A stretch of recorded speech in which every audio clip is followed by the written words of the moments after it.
Hello, and welcome to this presentation on how to prepare your range elevation file as a CSULB lecturer. This video has been prepared by the College of Health and Human Services Faculty Development Committee. My name is Judy Zhou. I'm an associate professor in the Department of Health Science. Throughout this video, you'll also hear from my FDC colleagues Rudy Roy, Chris Campbell, Yang Liu, and Jungmi Mun. Hi, my name is Jungmi Mun, and I'm an associate professor of fashion merchandising and design in the Department of Family and Consumer Sciences at CSULB. I'll be providing an overview of the lecture range elevation, what it is, who's eligible, and what the process involves. What is range elevation? Range elevation is the advancement of an eligible lecturer or temporary faculty librarian to the next salary range following a formal campus review process. A salary range refers to a pay level assigned to lecturer labeled as range A, B, C, or D. Those who receive a range elevation benefit in several ways. They advance to the next higher salary range. For example, a lecturer in range A would move up to range B and receive a minimum 5% salary increase as part of that advancement. They also become eligible for service salary increase in the new range. To be eligible for range elevation, a lecturer must have served 5 years in their current salary range with no remaining salary increases available under Provision 12.10. The Office of Faculty Affairs will be notifying those who meet these eligibility requirements and invite them to apply. Let's take a look at the timeline for the range elevation process. By November 1st, the Office of Faculty Affairs notifies lecturers who may be eligible for range elevation. The deadline to submit application materials to the Department Review Committee is usually by February 1st. Final decisions are communicated by April 7th, and if necessary, the deadline to file an appeal with Faculty Affairs is April 14th. The contents of your range elevation file should include the elements that you see on this slide. The first document to include in your file is a cover letter or narrative highlighting your main teaching achievements and materials. Next, a copy of your CV or resume should be included. There should then be a section where you describe your work assignments in more detail. And finally, you can include any relevant teaching materials you would like to be considered. If you have any materials related to RISCA or service, you can include them at the end of your file. RISCA and service activities are optional unless they're a part of your assigned workload, so you do not need to have this section in order to be considered for a range elevation. To help readers navigate your file, you may include a table of contents at the beginning that lists these main sections. The cover letter consists of a short narrative, around 1 to 2 pages single-spaced, that summarizes and highlights your main accomplishments during the evaluation period.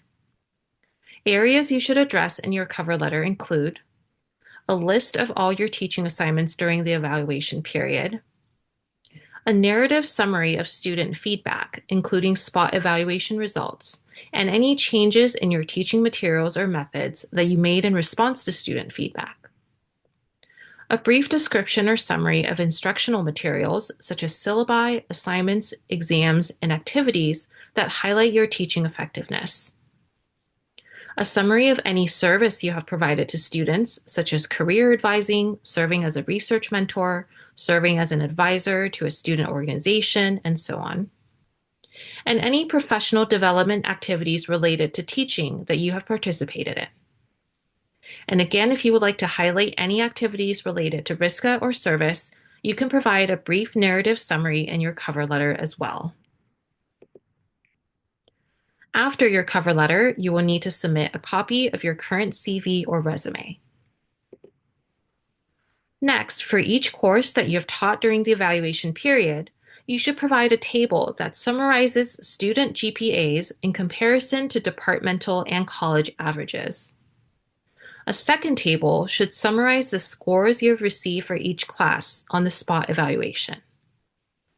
And finally, you should include in your file all of the spot summary forms that you have received for each class you taught during the evaluation period. Only the quantitative summaries are required. However, if you would like to submit your students' qualitative feedback, you may also include the open-ended spot responses in your file. The next two slides will provide an example of the GPA table and the spot summary table. Hello, my name is Chris Campbell, and I am an assistant professor in the School of Nursing. On this slide, you will see an example of a course GPA table. You can find this information from going on the single sign-on page and clicking on the Faculty Center. Here you can access your previous courses to find the enrollment and grade distribution of each course. You will then be able to calculate the average GPA for your courses. Ask your department chair where you can find the information regarding the average department GPA and the average GPA for the College of Health and Human Services. This next slide shows an example of a spot table.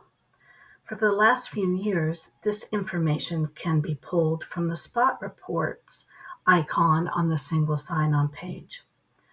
You can ask your department chair where to access older spot reports and also to access any other information you may need for your table. Remember, for the last column, to use the department average GPA that matches the level of the course that you were teaching. For example, was it a lower division undergraduate course, an upper division upper graduate course, or a graduate course? The next section of your file consists of any relevant teaching materials that you would like to highlight. Materials should include at least one syllabus for each course that you have taught during the evaluation period. You may also include more than one syllabus for the same course if you would like to, for example, demonstrate changes you've made to improve teaching effectiveness in response to student feedback. This section may also include any additional materials you would like to be considered, such as lecture slides, examples of assignments and rubrics, activities, or exams, samples of student work, and so on. And finally, if there are any RISCA or service-related activities you would like to include, you can add them to the end of your file.